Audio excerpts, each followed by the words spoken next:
السلام عليكم ورحمة الله وبركاته. اخواتي وعيلتي التانية عاملين ايه؟ يا رب تكونوا بخير يا حبايبي. وحشتونا وحشتونا وحشتونا من اخر مرة صورنا معاكم يا حبايبي. وحشتونا يا حبايب قلبي، عاملين ايه؟ اخباركم؟ صلوا على النبي يا حبايب قلبي، تكسبوا الصلاة على النبي. وحشتنا والله قوي قوي قوي قوي.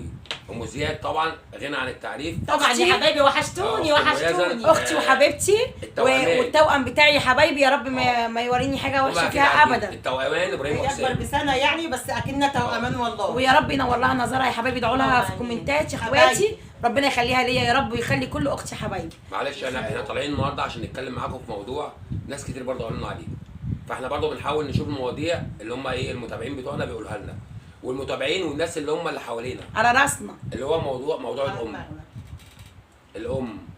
ركزوا، الام مدرسه، اذا اعددتها اعددت شعبا طيب الاخلاق. الام طبعا الام اللي يقسى على امه، الناس اللي بتقسى على امها، الناس اللي جاحده على امها، ربنا ما يورينا الابناء اللي هم وحشين مع امهم. بص رجع الزمن كده وهات الفئات بقى الزمن من الاول خالص، سنه سنه، من ساعه ما اتولدت، من يوم ولادتك، من ايام ما امك كانت بتغرق يعني بتشيل لا مؤاخذه بتشيل وسختك، الكفوله اللي هي زي ما الكفوله، الناس اللي حاضره الكفوله من ايام الكفوله. دلوقتي بقى احنا في زمن التكنولوجيا بقى والبامبز ومش بامب والحاجات ديت، تمام. فبعد احترامي ليك تيجي تعمل لك كل ده وتشوف بقى بتعمل معاك كده كام سنه، وانت عندك سنه واثنين وثلاثه واربعه وخمسه لحد ما تكبر. الكفوله كمان وتبقى راجل، دي رضعت وحملت وشالت في 9 شهور، تعبت. بصراحه الام دي حاجه ما تتكررش في الزمان. ربنا يخلي امي يا رب وامه وامهات الناس كلها يا حبايبي يا رب. نفسي افهم ازاي ان في ابناء بيبقوا جاحدين على امهاتهم، نفسي افهمها. بيجي له قلب ازاي يبقى وحش مع امه؟ بيجي له قلب ازاي يبقى جاحد مع امه؟ بيجي له قلب ازاي ما يبتسمش في وش امه؟ بيجي له قلب ازاي ما يشوفش امه ولا يوم ولا يكلمها؟ صح. الناس دي على فكره صعبه قوي، الناس دي مش بشر، الناس دي عديمه الانسانيه بجد. بعد احترامي ليكم، انا بص اهم حاجه في حياتي امي طبعا، ثم امي طبعا ثم امي ثم امي، هو ملوش خير في امه مش هيبقى ليه خير فيا ثم العالم. طبعا يا حبايبي، ربنا يخلي كل ام ويخلي لي امي وامه يا رب. هي امي هي امي ويديها الصحه، وكل ام يديها الصحه والعافيه وعلى دماغنا يا حبايبي.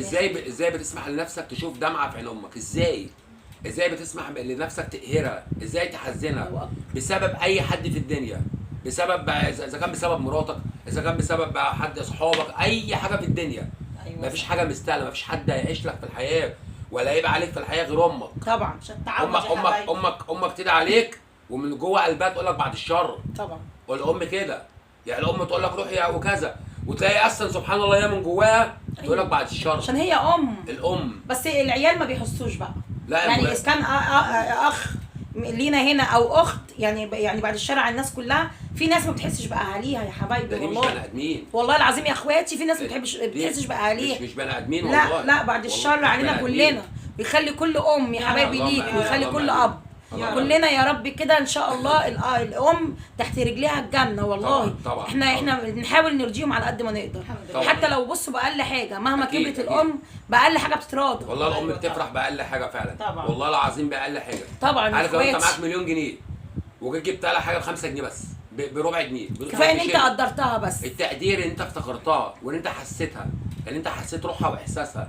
الام ما بتتكررش. حسيت في عينيها ان هي مبسوطه. طبعا والله ببقى اقل حاجه. مش لازم بقى نستنى في السنه عيد الام بيجي يوم 21 مارس. لا مش عايزين يوم واحد بس، طول السنه فعلا. ده بص طول السنه بيبقى عيد. عندك حق يا مولانا. والله الام بتستنى اليوم ده، لا مش اليوم ده بس. لا فعلا. ربنا يديكم الصحه يا رب، ويدي كل ام الصحه، ويدي امي ويدي ويدي امهاتكم كلها الصحه، ويخليكم يرحم كل ام ماتت يا حبايبي. يرحم ابويا اللهم امين. كل يوم بيعدي وامكم معاكم ده عيد، خدوا بالكم.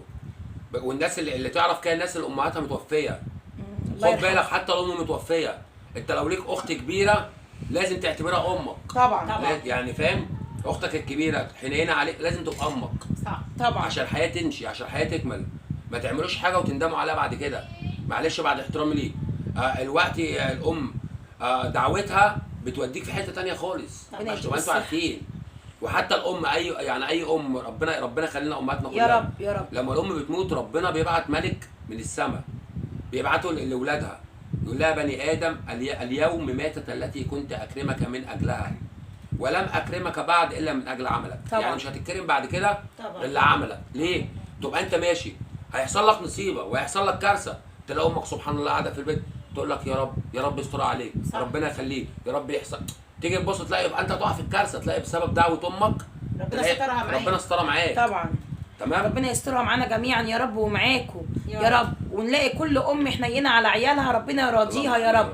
وطول ما انت حنين على امك ربنا هيراضيك والله، حتى لو هي وحشه معاك ربنا والله هيرضيك هتبقى فعلا. حلوه معاك عشان انت كويس. حقيقي ربنا يرضيك ويبارك فيك وتلاقي الدنيا كده سبحان الله تبقى حلوه فتح من حواليك. حالك طبعا والله طبعا. ربنا بيفتح الابواب طبعا والله. طول ما الام راضيه. الرزق يا جدعان والله مش فلوس. الرزق يا ام الرزق يكون معاك واخوات يكون معاك ام حنينه، اخوات يكون معاك حنينه. اخوات بيحبوك وبتحبهم. ما خد بالك الام برضه والاب هم السبب من الاسباب اللي بيحببوا هم يخلوا الاخوات. الاخوات يحبوا بعض. طبعا. هقول لكم على موقف غريب قوي. كنت عندي بتاع 12 سنه، هوريكم بس فضل الام طبعا. ونعمه الام. فايه كانت امي تقريبا عامله رز وتقريبا ملوخيه. مامتك والدتي والله ربنا كانت عاملة يديها فراخ الصحه ويدي تقريباً. امي يا رب الصحه. المهم جيت طبيعي صحيت وتمام وكلت وتمام وكل واحد خد حتته اللي هم بيقولوا على الكلام ده تمام. مناب يعني المناب بتاعه.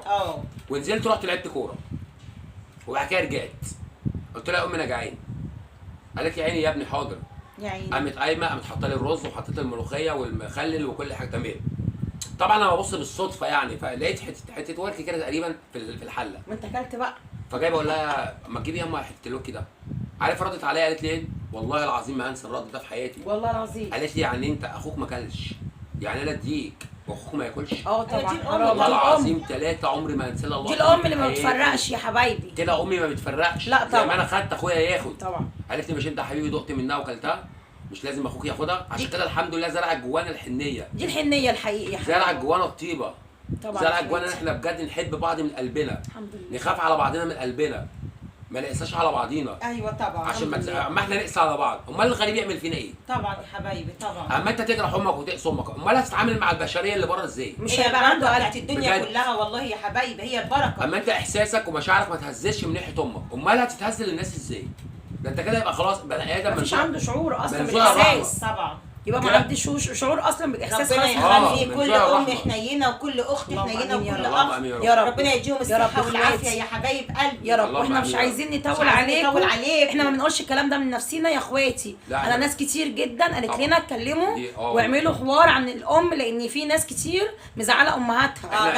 احنا ما بنرتبش كلام، ما نرتبش ما والله. بنعملش مونتاج، ما بنعملش الحاجات دي خالص. طالعين قصادكم كده احنا بنطلع بطبيعتنا. كده بنفتح قلبنا وبنتوكل على الله وبنقول بسم الله الرحمن الرحيم، وزي ما اللي بيطلع من جوانا بنقوله. ربنا يخليكم لينا يعني. ويديكم الصحه يا اخواتي اللهم وعيلتي آمين. التانيه. اللهم امين يا رب وما يحرمش حد من حد يا رب، يا ويخليكم رب، لينا يا رب. ويخليكم لينا على طول تبقوا معانا مبسوطين ومهنيين. اللهم خلف آمين. ربنا يديها ويرضيها يا رب. ويصلح حالها. يملى حجرها كل اللي باللي في نفسه بتتمناه. في حاجه ربنا يديها له ويحقق له كل اللي بيتمناه يا رب. اللهم امين. مش عايزين نطول عليك الفيديو يا حبايب عايزين قلبي نطول عليكم بقى عشان يا ما ما تزهقوش تزهقوش مننا. مننا. وفيديو جديد وان إن شاء شاء الله الله. اي حد محتاج اي حاجه نتكلم فيها يقول يكتب لنا. في الكومنتات، واوعدك وعد شرف ان شاء ربنا هتكلم فيها، ومش هنسيب حاجه في المجتمع بتحصل حوالينا مش هنتكلم فيها. ان شاء الله يا حبايبي. قالوا لنا- عشان ما نطولش عليكم. قالوا لنا برضه كلمونا في الاخوات الجحده والاخوات الحنينه. كل ان حاجة شاء ليها الله هنطلع باذن الله في فيديو اللهم جديد ان شاء الله. معاكم بردك، هنقول بردك ونتكلم يا حبايبي، إن وهننصح شاء هننصح ربنا، كل إن شاء واحد ربنا. مش حنان على اخواته يا حبايبي. الله يا يلا حبايبي. اشوفكم على الف يلا، خير. باي. يلا مع السلامه. سلامه يا حبايبي.